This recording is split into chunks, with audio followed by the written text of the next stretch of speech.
What's going on, everybody? Manny VQ back here with another video. So this is the state that the G35 is in right now. Cold side piping's off. Got some parts everywhere. Basically, this whole front core support is ready to take off with the headlights.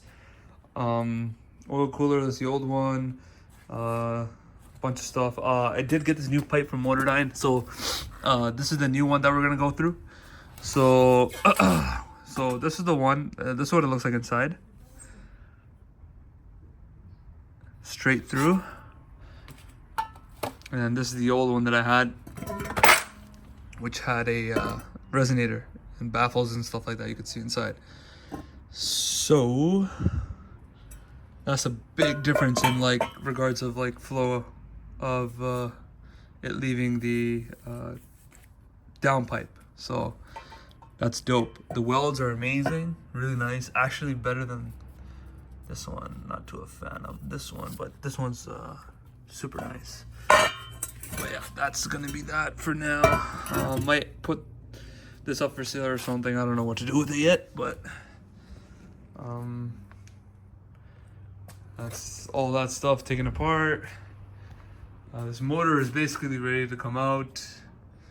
What do we have left is the harness and the trans underneath, and then the core support, and that's it. And this, it's pretty much ready to come out. And then obviously the AC condenser and the radiator.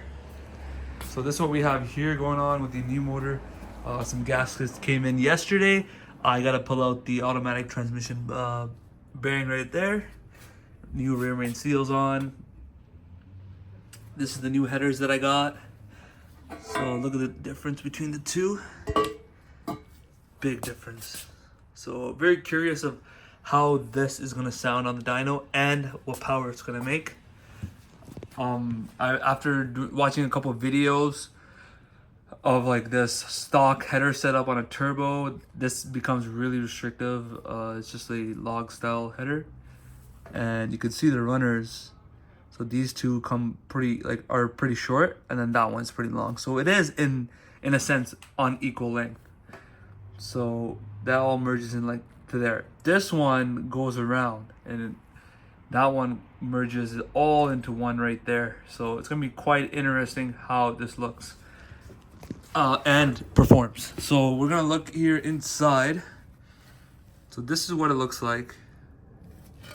Sorry, I'm gonna get a flashlight too for you guys after. But just by looking at it, what a difference in size. These are the runners, and then these are the stock ones here. Interesting. So what I think is gonna happen is that these headers are gonna be making torque a little bit later, because this one I noticed on the dyno graph that when I had these headers on, the torque will come nice and then it'll just fall down.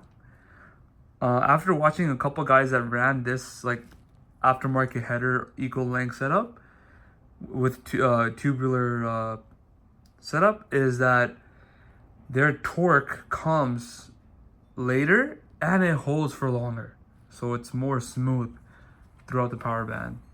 So it'll be quite interesting how that's gonna look, and I'm excited to see what it does. So I'm gonna be slapping this on. Hopefully all the turbo kit piping all lines up. Should be fine.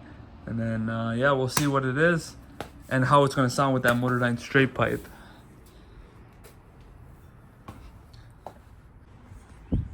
Check it out, guys. Just like that, like that, like that. I wish it was that easy, but yeah. So check it out. Engine's out, trans is out. Try to minimize the mess. Pretty good. This is a new motor here. Excited to see how this sounds. But yeah, so far it's gonna take now, transfer everything from here, as I said, and we're gonna transfer onto this engine. We got the trans, bell housing. So much easier pulling the motor like this with the trans. Definitely recommend having a buddy with you to help. And you know, or if you have another like at least 2-3 guys is perfect. But me and my buddy, we just did it. Did it together and came out nice. Check it out. And that's that. All right. Okay, guys, better look at the hole in the block right here. God damn. So look at that. That's crazy, man. And it's literally, you could see the other side, and then you can see the crankshaft right there. Too much torque on a DE, man. And back-to-back pulls is what happens. But yo, shit was sick. Look at that. That's crazy. You can literally see through the other side. That's insane. Trying to see if there's any other more like holes or something. I don't see anything else.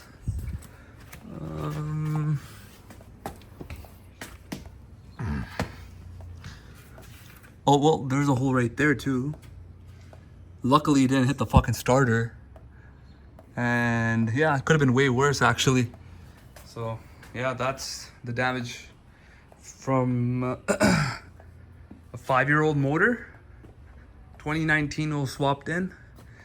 Was full bolt-on tune, ran it, did a bunch of flames, drove it for like, for you American guys, converted to miles, it's like I put like 100,000 kilometers on this engine since it was been in. Drove it to school, drove it to work, drove it back, and then boosted it. It was good on dyno, it was mint, and then drove it almost home, back-to-back pulls, and that's what happened. So yeah, you guys that want to boost your cars, it's not that easy as people do say. You know, just put on a turbo kit. Yeah, there is stronger motors out there, VHR, HR, and stuff like that. But still, you can still blow those motors anyways, right? It's all about like how you treat the engine. When we go back-to-back pulls, anything can blow up. So it doesn't matter what it is. That's nice.